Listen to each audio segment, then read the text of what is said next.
Dans cette vidéo, nous allons voir mes conseils. S'ils fonctionnent ou s'ils ne fonctionnent pas. J'ai sorti à peu près une vingtaine de vidéos sur ma chaîne, des shorts comme des longues vidéos, mais plus des shorts quand même. Aujourd'hui, ça fait plusieurs semaines que j'ai rien publié, les vacances surtout, peut-être un retour à la rentrée. Donc voilà, on va commencer tout de suite. J'ai pris les entreprises par ordre alphabétique, comme ça je vais pouvoir faire 2 vidéos et ça sera pas trop long pour vous. Alors, on va commencer tout de suite avec Alstom. Sur Alstom, j'avais émis un avis assez mitigé. Je vais publier une vidéo en date du 10 mai. Donc au 10 mai, on était ici, on était dans une période de creux. Donc on peut voir ici que l'entreprise s'est bien redressée. On est toujours dans une période de consolidation. Si on regarde l'action sur 5 ans, on voit que l'action ne décolle pas, mais ne descend pas plus bas. C'est une période de consolidation. Personnellement, moi j'en ai plus. Des fois j'en ai pas. Peut-être si vous voulez accumuler, il y a des bonnes opportunités. Peut-être acheter dans un creux ici, ou un autre creux, peut-être un creux à 6 mois, dans les 23 € par exemple, 24 €. Peut-être que ça va descendre plus bas, j'en sais rien. Mais on peut faire des choses avec cette action. On va désormais passer à 2UV. Pour cette entreprise, j'avais mis un avis assez négatif. On voit que c'est une small capitalisation, donc peu d'intérêt à mon sens. Donc, j'avais fait une petite analyse de cette entreprise environ le 17 mai, en plein dans un couteau.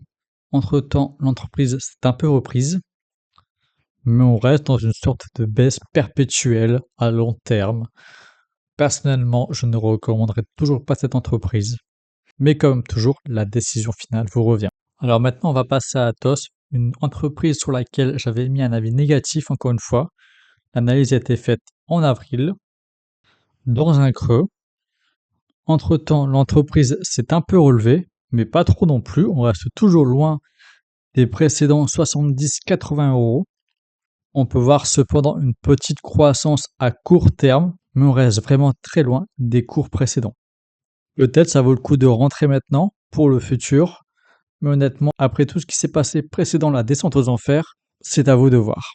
On va désormais passer à Christian Dior, où j'avais mis un avis également mitigé, non pas pour les résultats d'entreprise, mais plutôt parce que l'entreprise est une holding et qu'il serait préférable de plutôt posséder l'entreprise mère, donc LVMH. J'ai pas vraiment de choses à dire sur cette entreprise.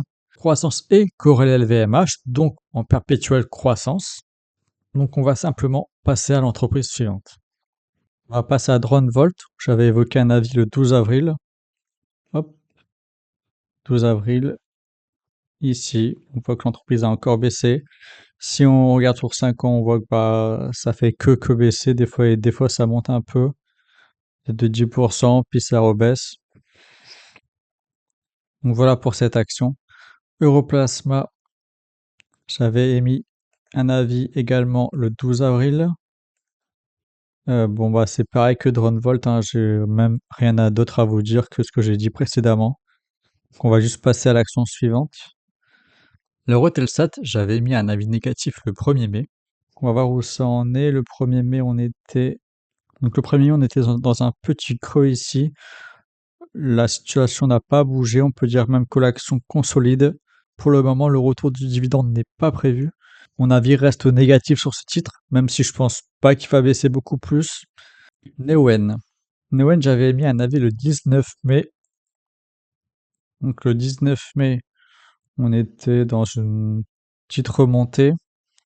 Entre-temps, l'entreprise a quand même pris un peu, je dirais 2-3 €, 1 ou 2 €, pardon. Donc on est sur une petite remontée, mais ça reste pas significatif, peut-être dans une période de consolidation actuellement. Je sais pas vraiment quoi en penser, à vous de voir. À vous de voir, mais mon avis reste négatif sur cette entreprise. Maintenant, finissons avec Nexity. J'avais mis un avis le 30 mai. Bon, le 30 mai, on était à la fin d'un couteau, d'un véritable couteau. Actuellement, on est sur une période de consolidation autour des 18 €. Les résultats arrivent cette semaine.